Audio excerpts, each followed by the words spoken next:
How to claim capital gain tax incorporation relief. Capital gain tax incorporation relief is available to sole traders or partnership when they transfer a business to a limited company. This relief defers capital gain tax on any gains made during the transfer. So, tax is only due when the individual sells the shares received from the company.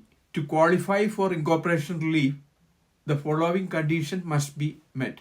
Number one, the transfer of a business as a going concern. You must transfer an active business including all or the majority of assets such as goodwill, stock, property and equipments to the company. Number two, exchange for shares.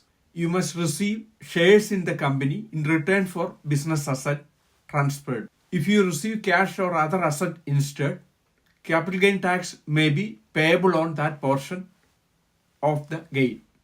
Number three, business activity.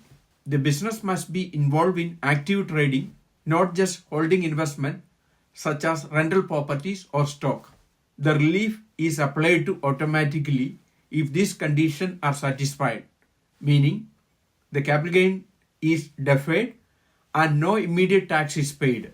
However, if you prefer to pay capital gain tax now, for example, if the rates are favorable, you can elect to opt out of incorporation relief by informing HMRC in writing. We have uploaded more than 900 videos in our YouTube channel, subject related to UK startup, business and tax.